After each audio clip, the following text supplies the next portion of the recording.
Hi, everyone. I think it's noon, so we're going to go ahead and get started. Um, my name is Caitlin Dosler. I'm the Virtual Fence Program Manager with the University of Missouri Center for Regenerative Agriculture, and I would just like to welcome you all to the second episode of our Virtual Fence Foundations webinar series today. Today, we have a really exciting topic. We are going to cover how producers can utilize virtual fence to graze croplands. We have two really awesome speakers here with us today. Our first speaker today is Miss Shelby Jenkins. Shelby is new to Missouri Extension, starting in her role as a livestock specialist in January of this year. However, she's not new to the state of Missouri. She grew up in central Missouri on a diversified row crop and cattle operation, and she attended the University of Missouri, where she earned her bachelor's degree in animal science, along with a minor in plant science in 2022. And she then went on to earn her master's degree from the University of Nebraska Lincoln, specializing in ruminant nutrition in 2024. Her research focused on integrating crop and livestock systems, particularly through the use of annual forages to improve grazing efficiency and carrying capacity. And joining Shelby today is a good friend of all of ours. Our second speaker is Mr. Thomas Aquino, a PhD student within the Animal Science Department at the University of Nebraska Lincoln.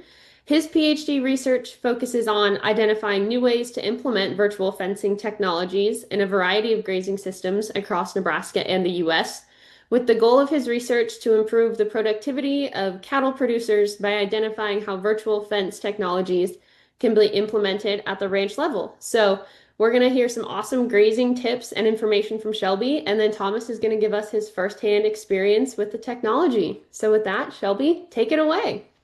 Hello, everyone. Thank you, Caitlin, for that introduction. I am very excited to talk through our second episode of Virtual Fence Foundations. And we're going to, like Caitlin said, we're going to cover some of those opportunities for grazing on our cropland. Now, as we get into this, I wanted to briefly walk through a roadmap kind of what we're going to talk about today. So the very first thing we're going to do is briefly talk through why it's important to consider our cropland acres when we're talking about our available grazing lands.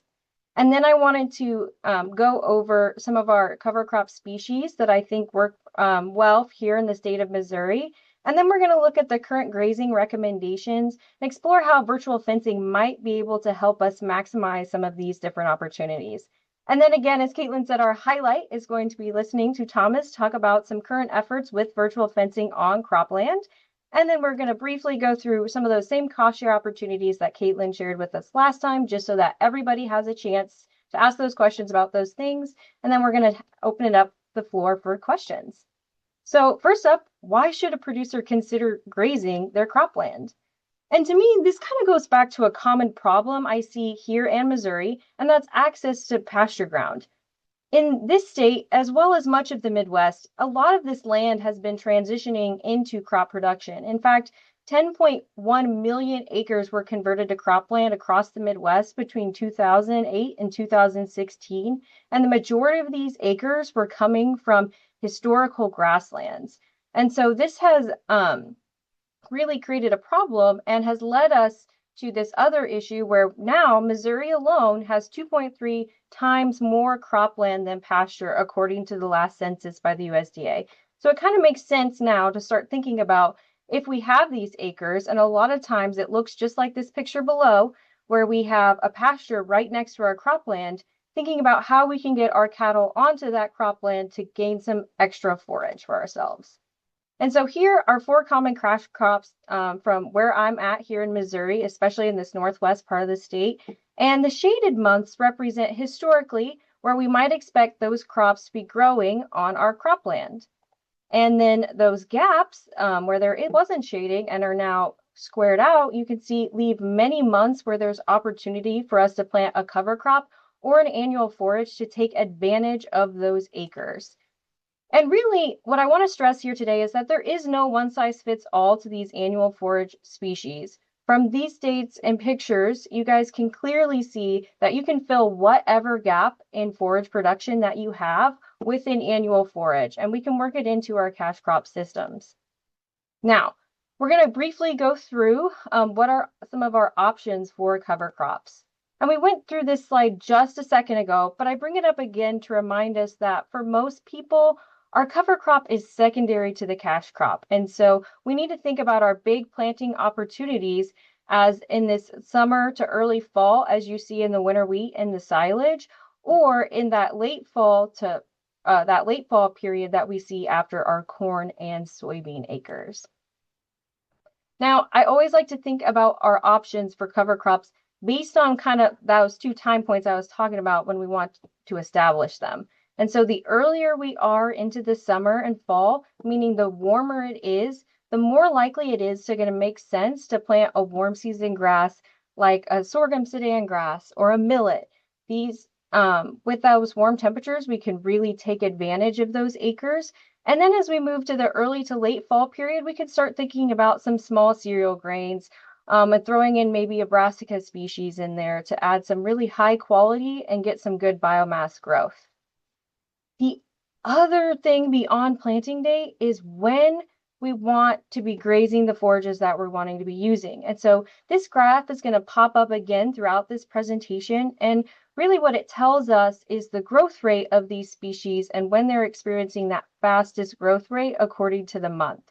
And so we can kind of use these patterns to think about when we want to plant and what we want to plant. So first, if we're looking to fill this summer slump, then a warm season grass is what we should be considering. And for us, there are really four good options for our annuals. That's our sudan grass, our sorghum sudan grass, our sorghums, and our millets. They're going to establish very quickly with the caveat that we get the rain that they need in order to establish during the summer period. I know in some summers it's hard, but like for this summer in Northwest Missouri, we've got a lot of rain. So it would have worked very well. Now, the other time point that I always hear about is this early spring before our tall fescue pastures are ready for grazing. And our small cereal grains are going to be the best options for this. And really, I like to think about wheat, rye, and triticale. And all three of these have been shown well to do well for this purpose. But I will say that cereal rye does have an advantage over both winter wheat and triticale because it does seem to be a little bit more winter hardy. And so it's ready for grazing about a week earlier than either of those two would be. So if you're looking for the earliest spring grazing, I always recommend cereal rye.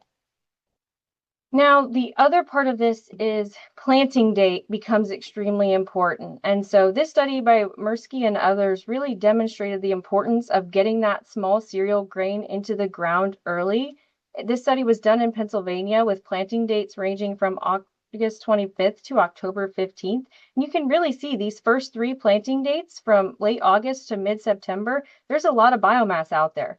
But if we delay planting till late October, and sometimes we're maybe not getting cash crop out until that time, we're going to be setting back our thing. And so it's important to think about some different seeding techniques that can help. And technology, again, is another really cool thing for the agronomists, especially, is drone technology has been shown to be able to fly on some of this cover crop. So that might be an opportunity to get it in the field before that cash crop is actually harvested.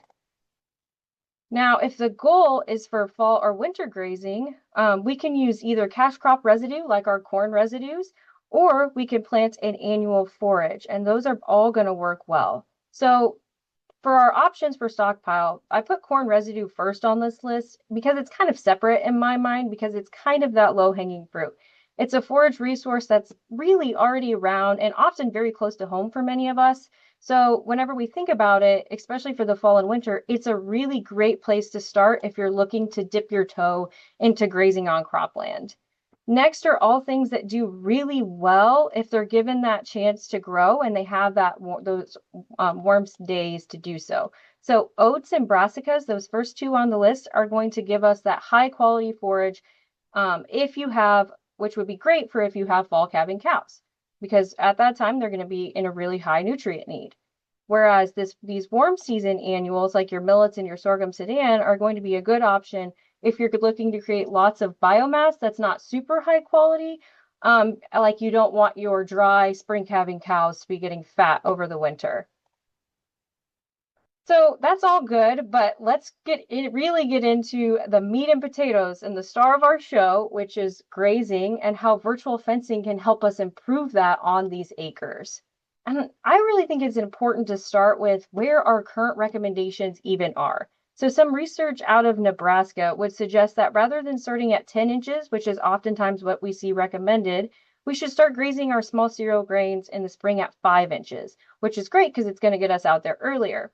And then we should be rotating them whenever the average pasture height falls to 2 inches. Now, I know with that really small window that I just said, it's easy to see why rotational grazing is going to be best to help us manage that maturity and keep our forages within those desired ranges. And usually when we talk about rotational grazing, this is what we talk about, rotating it around, and it's usually simple rotations.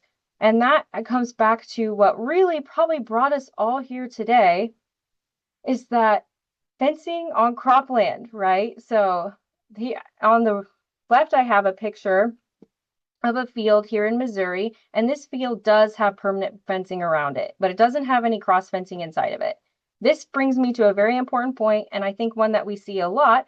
So on the left side of the road in this picture, you have a pasture and it has a fence, and then on the right side, you have a cropland with no pasture or with no permanent fence.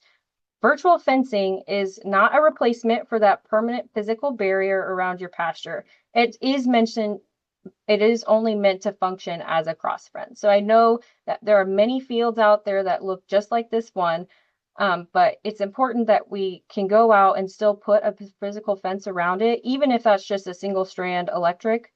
That's going to really give us this opportunity to use our virtual fencing. And plus, if you put it up not inside of your field, you can leave it there year after year. So it's less of a pain. All right, now back to our regularly scheduled programming. Sorry for my little tangent. We're going back to this field. Cross fencing is very annoying to put up inside of a crop field. I'm sure we've all been there, done that. Putting it up just to take it out a couple months later seems like a big use of our labor and time. And so oftentimes what happens is we just put out all of our animals in one giant area. Or if we know that rotational grazing is worth it on our crop field, you'll see something like this, where we divide it into two easy things along maybe this creek line where it doesn't necessarily have to get pulled out before we plant that next crop. And we still have two water sources in both pastures, and they'll just flip-flop between them. Now, these simple rotations have been shown to work well, and they have been shown to be worth it. So this is some more data out of Nebraska. And for these steers that were rotational grazing, on the left, they gained consistently over 4 years. So 4 different groups of steers gained 2 pounds per head per day when they were stocked there.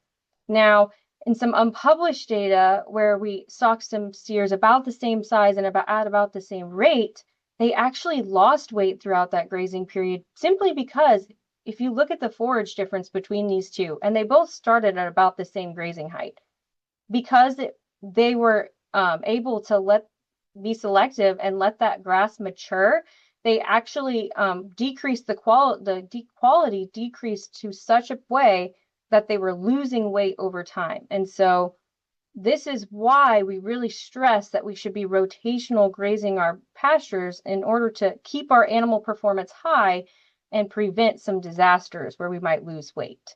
Now with virtual fencing, instead of just this 2 paddock and a best case scenario, we can go to 8 rotations like this one over here, still using our 2 water sources to their fullest ability, but allowing us to kind of give some flexibility, even if there's some different problems with this stand. So let's say now that the 2 paddocks that I drew the star over are on a sandy slope. And so it's a dry spring and they're not doing that well.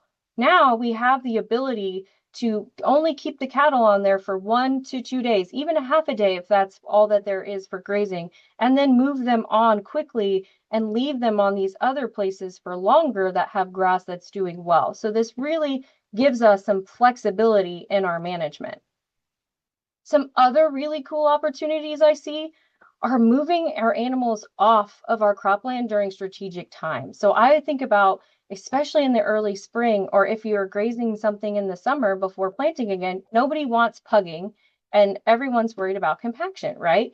If we know it's going to rain a bunch like it did last night here, I can get on my phone and have my virtual fence move these animals onto a nearby perennial pasture or a sacrifice area where they will stay until I deem the pasture ready to be grazed again based on soil moisture. And so I think that's a really cool opportunity.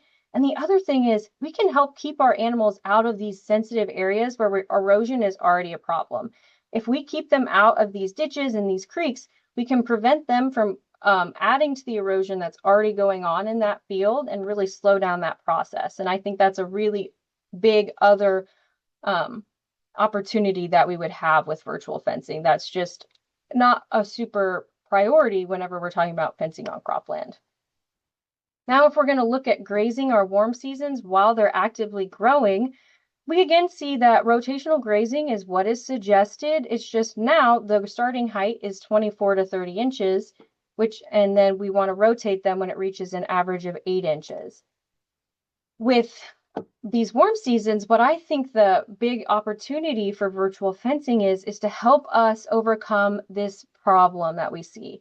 And this issue is that warm season annuals, they really grow very aggressively for the first 20 days of the grazing season.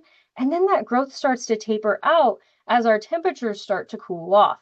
And so historically, what people have done, and just like this, and I think this Harmon study shows it well, is to combat this, we use flexible animal units. So bringing more animals in during times of rapid growth and then taking them back off. But that's a lot of work, and that's not always an option.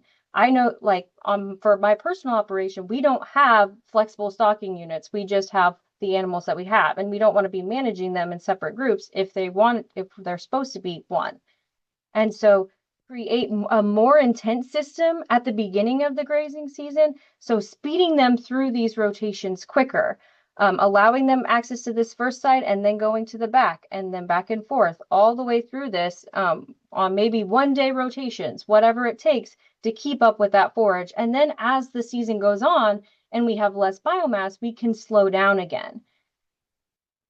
Another option is maybe we only use half or 3/4 of the field, and we use virtual fencing to keep them rotating between this. And then that bottom half that we're not using can be harvested for a stored forage like hay, haylage, whatever, what have you. And then later in the season, when the growth tapers off again, we can put them back down there and use the regrowth from that stored forage harvest. And so there's lots of different opportunities that virtual fencing can do for us for especially these growing seasons. Now we're going to get into the fall and winter grazing management when our forages are dormant. And I want to start this by saying that whenever we're talking about annual forage species, it's important to avoid grazing prussic acid containing species, so our sorghums and our sedans and our sorghum sedans, during the frost, because that is when they are going to have a very high risk of getting prussic acid poisoning. But beyond that, where virtual fencing is going to come in is to use it to strip graze to increase our carrying capacity and our total gain per hectare. What I say when I mean strip stocking or strip grazing is allocating animals to a smaller portion of a larger paddock for relatively short times. And this involves slowly creeping a fence forward as the grazing season goes on, and back fencing is not necessary because that forage is dormant and not growing. Now we know that this is worth it compared to continuous grazing. And this study that I was helped write up really shows that. So we had 2 years for the study. 1 year we used Jerry oats and rapeseed, and the other year we used a 17-way mix that was where the biomass was predominantly pearl, German, and brown top millet and sunflower. Now, the goal of our strip stocking and what it showed us is that we did increase our carrying capacity by 82% and 43% in that second year. So there's a big difference in what we can carry on those acres. Now, a common disadvantage we see, and I kind of use that term loosely, is that oftentimes we see a decrease in the average daily gain of the animal. No matter what forage type they're on, we did at least see that numerical decrease in the average daily gain for calves strip grazing compared to continuously grazing. But because we had so much increase in carrying capacity, we had more calves out there, we're able to gain more pounds per acre and really take advantage of that system. And so the first year they ended up gaining an extra 84 pounds, and that second year they ended up gaining an extra 26 pounds. And then in this system, when even with this additional labor of moving these strips 2 times per week, which would take an average of 4 hours per week to do at $20 an hour, we still numerically saw that the cost of gain was lower per pound for those strip grazing calves. So it can start to pay for itself. And I think that this becomes an interesting conversation from the virtual fencing side of things. But not to leave you on a cliffhanger, but this is for a good reason. So this area that I was just talking about is something that Thomas has been working on with virtual fencing actually.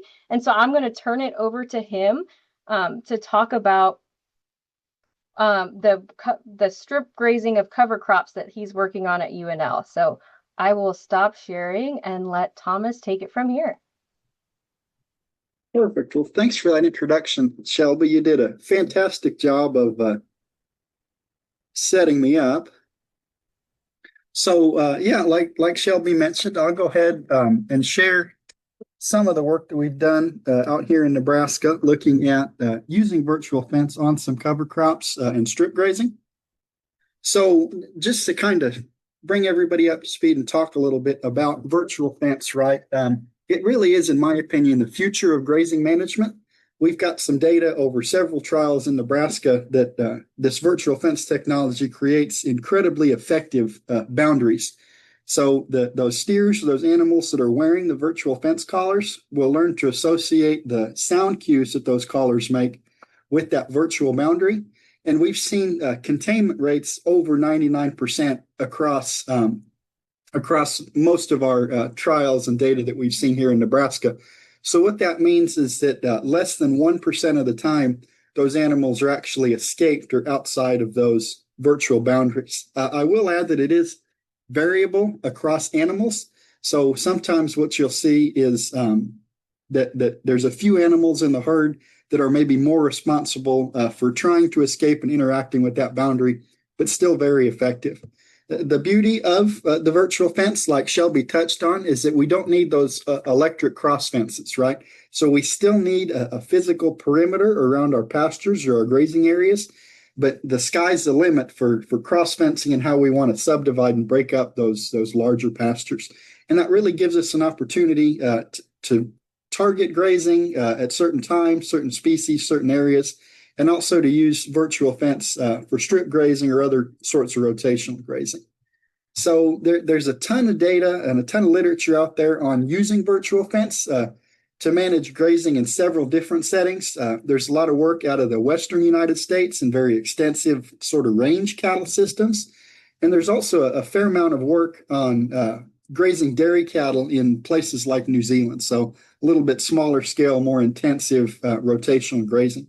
But one of the things that's interesting is there's really very limited data and information on using virtual fence on cropland. And I think that there's a lot of producer interest. I know this webinar is one event. We've been to several Nebraska events where producers really are interested in being able to use these virtual fences on their cropland. And there's a lot of opportunity, I think, for on-farm research and really just producer-driven research. So that kind of brings us, I'll talk about one project that we've done where we looked at strip grazing of a stockpiled sorghum Sudan grass with using virtual fence. And I should mention that this is a joint trial between us at University of Nebraska and also North Dakota State that was funded by a SARE grant. So Shelby again did a super great job of setting us up and talking about the benefits of strip grazing, even with traditional electric fence, right? We see increased carrying capacity. We get more grazing days. There's a ton of benefits to strip grazing of stockpiled forages, but the biggest challenge is there's a lot of time and labor involved in building all those fences. So we've got this guy in the picture here that's probably got lots of headaches of going out and building fence around a crop field for that grazing management, right? And that kind of brings us to our objectives is we were really interested in using this virtual fence to strip graze. So what we're really trying to do is compare strip grazing with the traditional electric fence system to strip grazing using virtual fence of the stockpiled sorghum Sudan.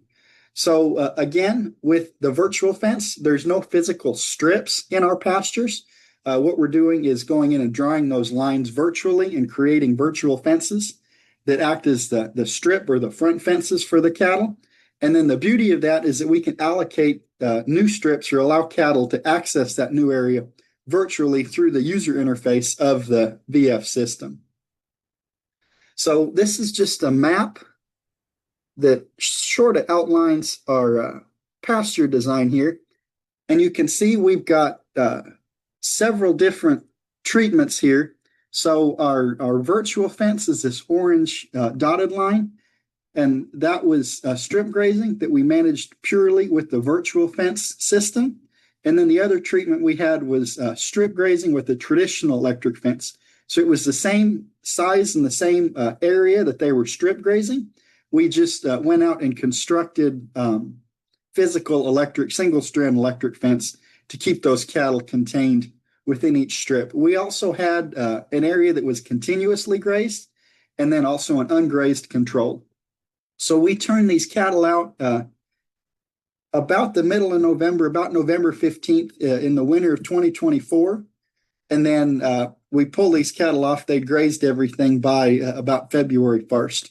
It's also important to note that Shelby did mention sometimes this can be a little bit lower quality. So we did supplement those cattle with distillers grains 3 times per week. So I'm going to kind of shift gears here a little bit and talk about the training procedure because it's something that's really, really important even in a production setting. So like I said, we've done several different virtual fence trials here, but for this particular strip grazing study, our training process was sort of rushed. We were kind of pressed for time.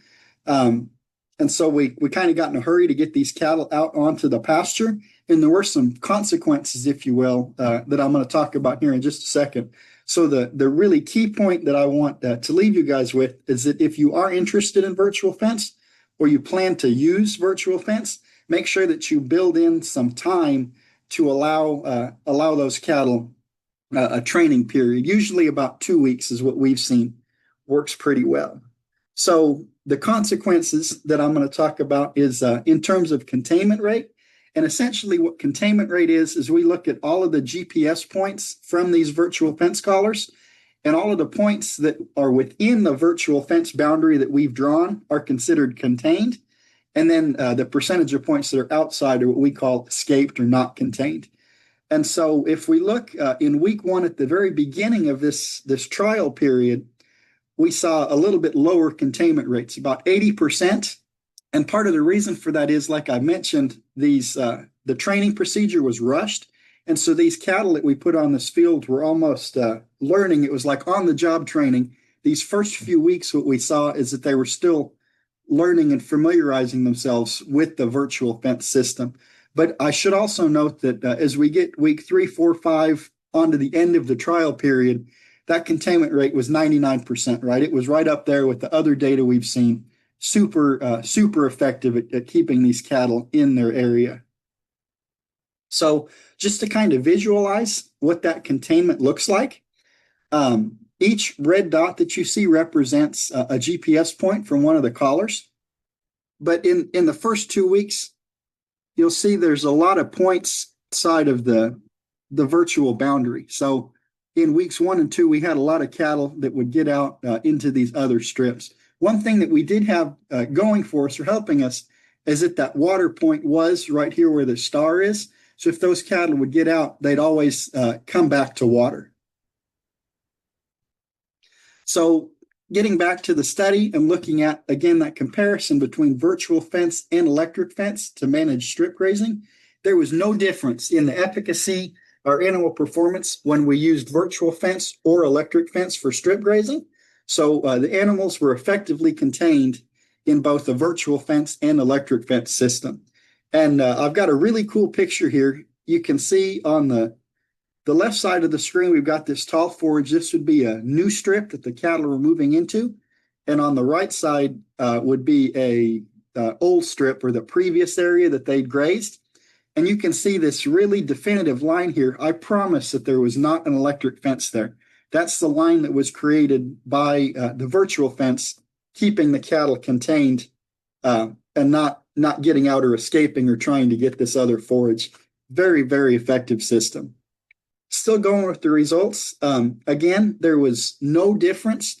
All of these animals gained just under about a half a pound a day in our strip grazing, which was the electric fence, virtual fence strip grazing, and this would be our continuous grazing treatment. Probably the most notable result that we saw, and this fits with what Shelby was talking about earlier, was that increase in carrying capacity. So when we look at AUMs per acre in our strip grazing with electric fence and virtual fence, it was about 3 AUMs per acre, 2.99. And when we continuously grazed, that was reduced to about 2.3 AUMs per acre. So just by strip grazing, whether it be with the electric fence or the virtual fence, we were able to increase the carrying capacity. Looking at some more results, right? Again, this kind of fits with what Shelby talked about with her other data, is that by strip grazing, we actually achieved more grazing days.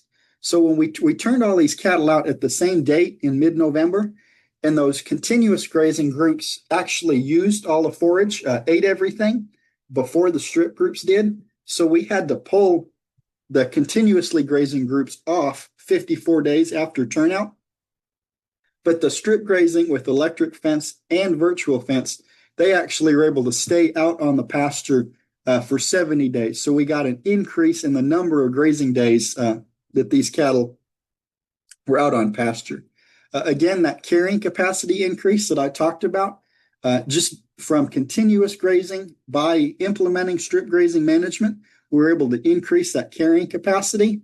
And again, there was no change in the animal performance. It was right about 1.5 pounds a day across our treatments. So just kind of a recap, thinking about things, we look at that increase in carrying capacity. I did a little bit of math, and it's about 30% more grazing days that we achieved just by strip grazing. And that was no different between the virtual fence or the electric fence. Just by strip grazing versus continuous grazing, we were able to achieve 30% more grazing days. And again, there's no difference in how we strip grazed. It was just that the strip grazing increased the efficiency, if you will. So the VF was really effective at keeping those cattle contained in their strips. And the one benefit is, right, that VF does reduce labor. And that's really a personal preference, or varies by operation how much labor is reduced. But if you're going to go out and build a whole bunch of temporary electric fence, virtual fence really provides an opportunity to maybe reduce some of that fencing labor. So this winter, we're going to do the same trial. We're just going to repeat the same study and get some more results for us. So one of the biggest questions that we have after year one is, can we use this virtual fence to really further increase that carrying capacity? So we saw the increase this year in the 30% more grazing days, but each strip, we allocated a new strip every 7 to 10 days, which when you think about it is really kind of a long period for strip grazing. But the challenge, or the limiting factor, was that we also had the electric fence control grazing. And so it's a lot of work. It's a lot of labor and time consuming to go out and move those electric fences to allocate new strips. So the beauty of the virtual fence is that there's really very little labor. So I've got a screenshot here on my cell phone of the user interface for this virtual fence system. And all I had to do was click a few buttons and just swipe, and I would have turned my next strip on. And so by eliminating a lot of that fencing labor, we can move our strips or allocate our strips more frequently than if we were to do it with a traditional electric fence. So we could do it once a day, maybe even twice a day if we really wanted to go crazy. And so the big question that we need to ask, and as a producer who may be interested in using virtual fence, is what is the value, right? What are those additional grazing days worth to me? Because these virtual fence systems can be fairly costly. And so, right, some of this added value, or I can push a button and move my cattle, there is a price or a value associated with that. And is it enough to help offset the high cost of purchasing a virtual fence system? So just a couple of key takeaways. I know I talked about a few different things, but just kind of bring it all back together, and a few things to stick with you guys is these virtual fences create very, very effective boundaries. We've got a lot of data across several different projects to support that statement, but it's really important that we're still having a physical perimeter fence, right? This isn't a replacement for a barbed wire fence next to the highway, but it's a very useful tool in creating cross fences and subdividing existing large pastures. When we think about training or using these animals, it's really important that we allow time and we take the time to train these animals and make sure they know how to use the virtual fence system to make sure that we get that effective containment that I talked about. And then the last thing, and this is really very dependent across operations, is that sticker shock is real, right? Sometimes you look at an estimate and you look at the prices for some of these virtual fence systems, and it can be intimidating. It's a very high number. And so you really have to ask yourself, what am I doing currently? And what am I going to do differently with this virtual fence? Or what will this virtual fence allow me to do differently? And what's the value that you place on that? Because it may actually be enough to overcome that high cost, right? If you capture a lot of value by using the virtual fence. And the other thing is this is still a very new technology. And so as it continues to improve and become more common, I suspect that the price will probably come down some. There is a question in the chat that asked you to describe the training process that you used. Would you like to address that one? So this is a sort of an overview of a just general training process. I don't think this is a specific process that we used for these cattle, but the whole premise behind training cattle to virtual fence is that they need to learn to associate the sound and the electric pulse cues that they hear from the collars with the boundary. So what's not shown here is that we've also found that an acclimation period helps. So what that is we just put the collar on the cattle, and then we turn them out in the pasture and the collars are turned off. So they're just getting used to this big bulky thing hanging around their neck. And we usually use that for about a day or two, the acclimation period. So what we'll do is we'll turn the virtual fence on, and that's that purple dotted line. And it's directly over the physical perimeter. So there was a barbed wire fence that we put the virtual fence right over that perimeter fence. So as those cattle approach the physical fence, they'll hear the noise from the collars, and they'll sort of learn to associate, right? I hear the sound, and here's the physical boundary. And then what we do is we essentially create an obstacle course over the course of the next 10 or 12 days, and we'll just kind of move this boundary in here so they're no longer getting this interaction at the physical fence, right? This line's kind of out in the middle of the pasture. And then we just kind of keep moving that virtual boundary around a little bit, kind of forcing those animals to interact with the virtual boundary. And again, learning to associate the sound that they hear from the collar and the shock with the virtual boundary. So I've had a couple of questions in the past.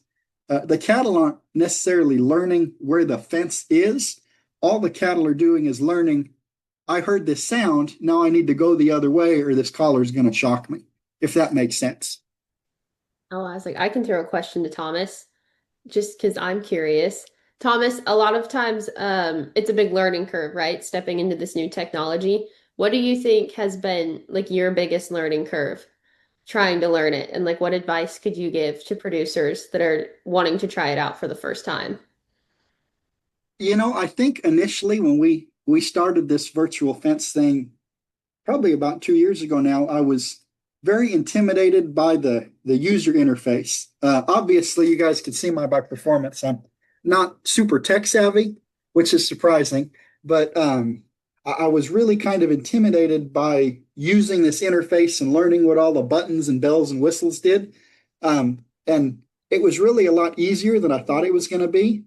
And I will also say that we've used several products, and all of the sort of tech services people or company partners that I've worked with have been very helpful in helping us as a university figure out, how these things work and what all these buttons on the computer do, and that sort of a thing. I'm going to share my screen real quick. And so I just wanted to remind everybody of the cost share opportunities that Caitlin went over last time. So again, these are the groups that you can contact. They are not necessarily having funding that's specific for virtual fence, but they have worked with virtual fence, or they might have some money that does come available to provide some virtual fence. So these are all great places to start your contacts with. And then these are some ones that have some cost share programs specific to virtual fence, again, highlighting this NRCS EQIP program, which should be opening up in October for enrollment for our Missouri producers. If you're not a Missouri producer, again, go bug your other people who are in charge, and hopefully they will get it going for you. So I just want to wrap this up by saying, in a recent study by Bowman, they found that in the United States, only 14% of cattle operations with cropland were planting cover crops. But, and this is a huge but, 89% of those cow-calf operations that were planting cover crops were using them for harvesting or grazing at least some of those acres. And so I think this just goes to show that we recognize the value of these things once we implement these technologies. And I really think that virtual fencing is going to be that next step to help us enhance our usage of these forages. And so with that, that will be the end of our presentation today. You can scan the QR code and take the survey, or stick around and ask us some questions. A question just popped up in the chat. So, Thomas, this one might be one more for you. Jake asked, do you see any performance drawbacks on the virtual fence in the winter months? So that's a fantastic question. And to be honest, it's something that we were very worried about when we started looking at using these for winter grazing. And I will say that these have been surprisingly robust. So, it's the winter time in Nebraska. It got pretty cold, -20, -30, and we didn't have any issues with battery performance or any sort of thing like that. So I would say that no, we didn't have any issues with the cold weather. And I can actually tackle this next question too. There was a picture that I had. The question is issues with the collars getting damaged when cattle go through a chute or a head gate. And I will say that we haven't had any issues. Obviously you put them in the chute to put the collars on and take the collars off. But we've also, processed and worked cattle in intermediate times during just working events, and haven't had any problems with those collars getting hung up in the chute or breaking. It helps that they hang down below the neck, and so it's kind of an area that doesn't really get caught in the chute.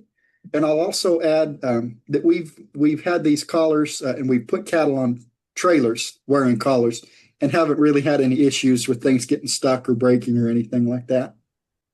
And Thomas has specifically worked with the Gallagher product.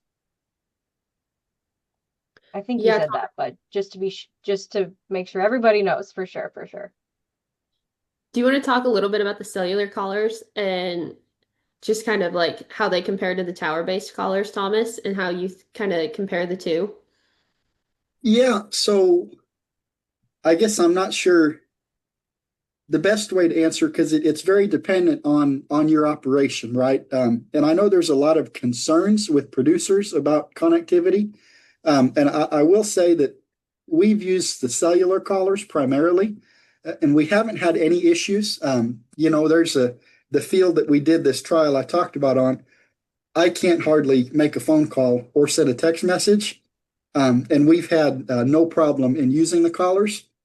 I know we've used the cellular collars out in the sandhills and haven't had any issues with, it's fairly remote, not really reliable cell coverage out there, and we haven't had any sort of connectivity issues with using the cellular collars.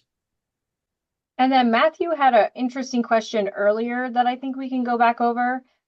So do you think it's more important to strip graze lower quality winter forages like corn residue and stockpiled sorghum sudan grass, or higher quality winter forages like the oat and brassica cover crop? And Mary Dronowski, our beef specialist for the University of Nebraska, she did put a really good answer in there, but I just kind of wanted to highlight it again so that everybody can see if you haven't read it. And that's mostly just that our goal for strip grazing is to decrease that trampling loss. And so it's going to be really, really valuable in those high quality systems and those when there's lots and lots of biomass. So it can be for both.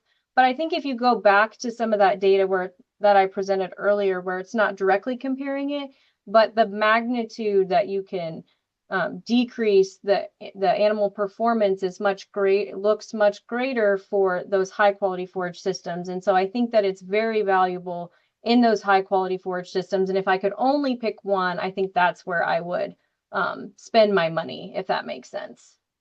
What's the lifespan of a set of collars? It's kind of challenging. I try to talk in generalities because it is variable across products. I know the collars that we've used, they say that the lifespan is about 5 years. So you purchase that collar and they say it should be good to use for 5 years. But it is, I know, Caitlin, you've had some experience with the vents collars, and that's a little bit different structure where you don't purchase the collars, you lease the collars. So I think that essentially you're using them for several seasons, and then as they're phased out or they break, they send you replacement collars. And I don't know, we've only used the collars for about 2 seasons now, and they've held up for 2 years. So ask me again in 3 years if they lasted all five. But like I said, the experience that we've had, they've been surprisingly robust. So, And Yeah. I'll add on to that, just the fact that the companies are very good about working with producers. So say a collar breaks, say something malfunctions, different aspects of the like that kind of a thing. They're really good about sending you replacement collars, sending you replacement parts. As long as your collars are under warranty, you're almost guaranteed to get a new collar or a new part or something like that from those companies. So they're very good about working with the producers on that front. But how much were you leasing them for? well, yeah. So I guess, like Caitlin mentioned, sort of the warranty period, and that's essentially like the eShepherd collars. Their warranty is, I guess, for 5 years.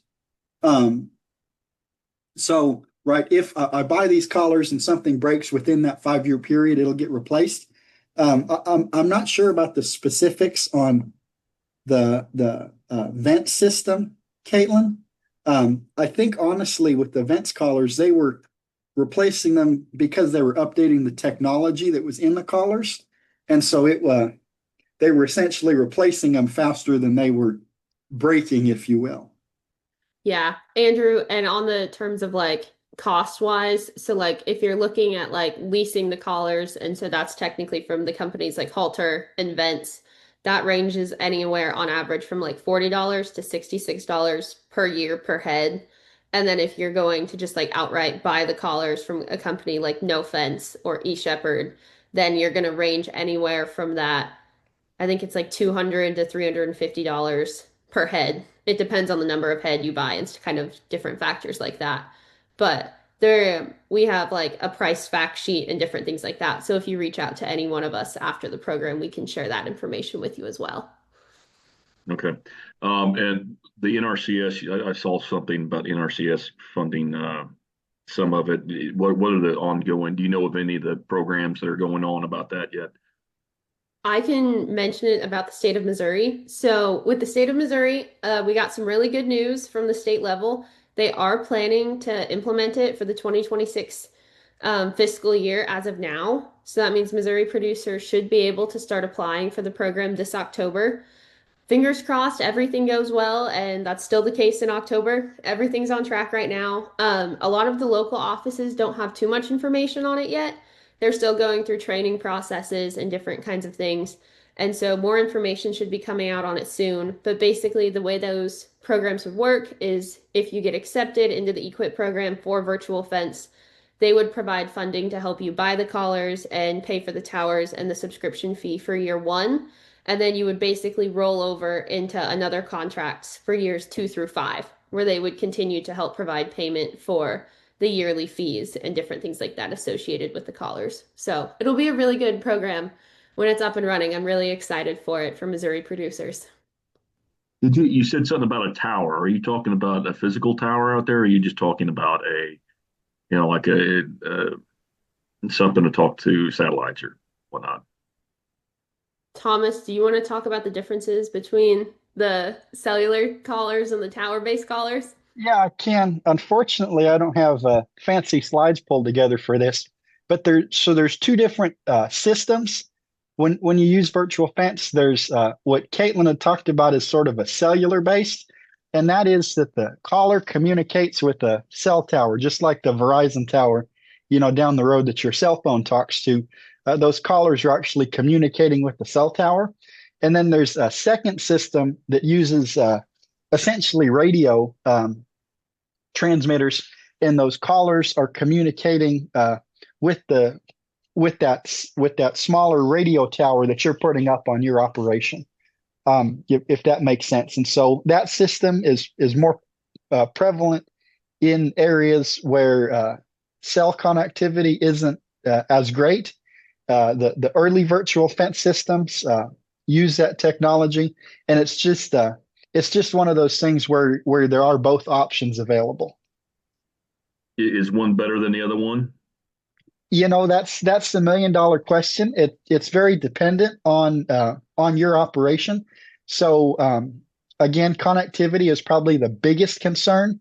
If you're concerned about having good cell coverage, you may go the tower route, but the downside of the tower route is those collars can only talk to the one small tower that you build, whereas the cell collars, they can talk to any. I think the eShepherd ones run off Verizon, so they work off of any. As long as they can talk to a Verizon tower, they're good to go. If that makes sense. And so it's hard to give a straight answer on if one's better than the other. Yeah, I would say some of the factors to look into are like how far apart your different like grazing lands are. So if they're farther apart, the cellular ones might be the route to go. Otherwise, you may have to buy multiple towers or move that tower from place to place, kind of different factors like that. That's usually what I kind of recommend to producers to look into. Is there a price difference? Yeah, there's a price Mhm. difference. So each tower would come at an additional cost along with the collars. And so a lot of times what you'll see is the cellular collars come at a higher initial price. And then the collars that work via the base station or the tower that you put up on your property, they initially come at a lower price, but then you have the added cost per tower that you would have to pay for. What's the added cost for? So a tower can range anywhere from $4,000 to $10,000 depending on what company you go with. Low end 4,000, the middle tower that Gallagher produces is around $6,000. In cell phones, you just don't have that, but I imagine you have a monthly fee or something. Yep. So Am a I lot right? of go for it, Thomas. You can explain that one better. That's Yeah, what you did. it's I guess that's sort of the cost structure difference where it's hard to make direct comparisons. In the cellular version of the collar, you're paying, it's not a monthly, it's usually an annual fee that's paying for that data from the cell collar or from the cell tower. And then with the radio base station models, you're paying that higher upfront investment of the tower, but you don't have to pay sort of the monthly cell phone bill, if you will, for the callers. Right. That's what I was trying to. So how does the radio controller, what does it talk to? Is it So going it, back to the computer?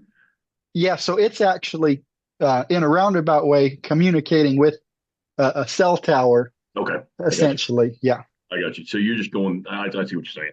You got another unit in the cell tower in the radio tower. Yeah. exactly. The radio tower is the middleman. So you still would have the cost, right? The cell phone cost. But Is that correct?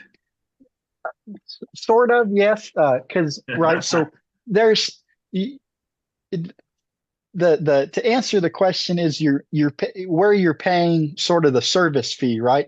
So if Right. I've got 500 callers and I'm paying for cellular callers, I'm paying essentially the cell phone bill for 500 cell phones in the Oh, callers. okay. I got But with you. the tower or the radio option, right? I'm paying one cell phone bill I got for you. the one tower, but I also have to invest in that additional cost of purchasing the base station. So if you had 500, 600 head, you might be better off putting a tower up. Exactly, and it I may got you. pencil out better. Yeah, I got you. That's what I need to know on that. I was gonna say, I saw Jake put a question in the chat. Thomas, I'll let you kind of take this one. So it says, what do you think local government offices can do to help with the adoption of virtual fence as a practice, both being used in the field and acceptable for cost share programs? I think like you talked about, the equip program is a really good opportunity. I think two of the biggest things are it can be cost prohibitive, right? There's a very high initial cost associated with virtual fence. Um, and it's also kind of scary. People are always by nature scared of things that they're unfamiliar with.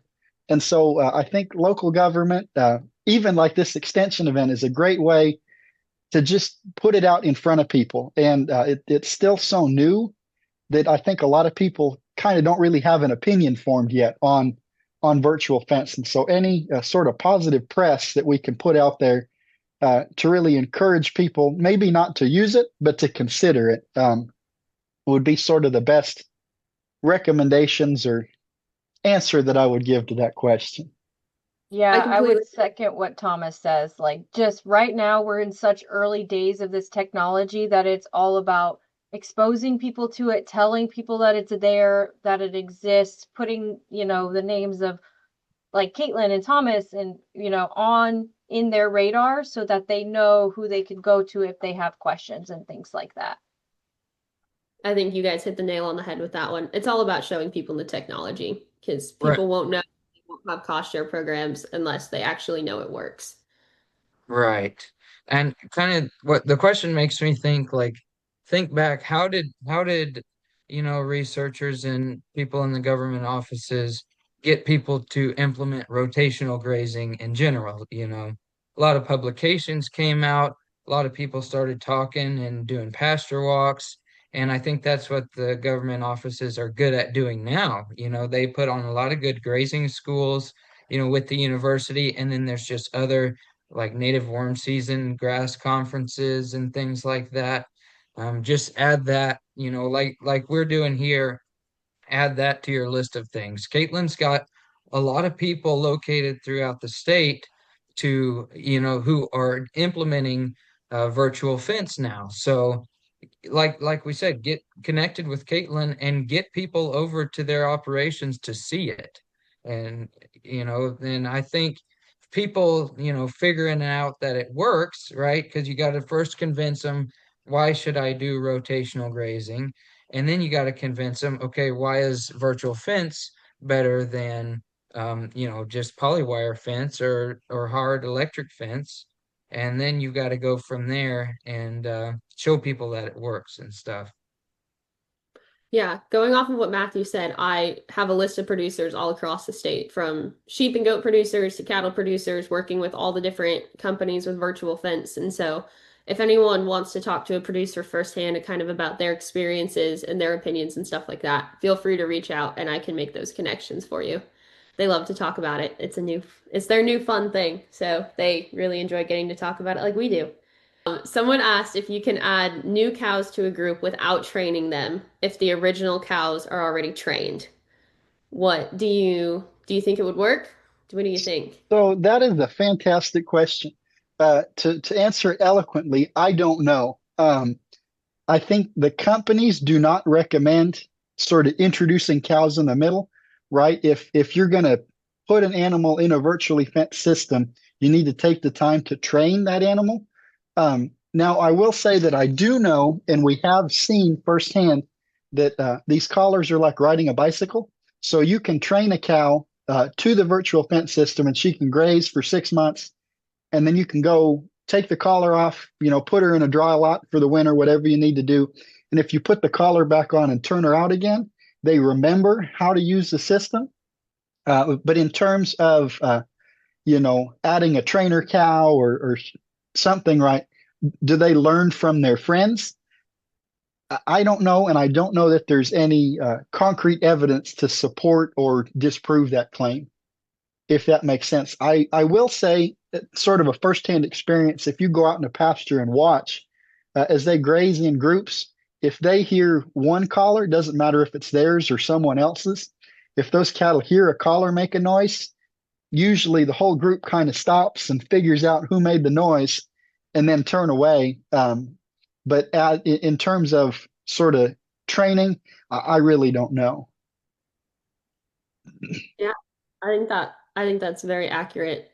I think that's something just, yeah, a lot of research hasn't really gotten a chance to look at yet. Next month, in August, Chrissy threw it in the chat. She is going to be going over on the 29th, again from 12 to 1 p.m., utilizing virtual fence for perennial systems. So be sure to join us next month. Thank you all for being here with us today. And yeah, hope everyone has a great rest of their day.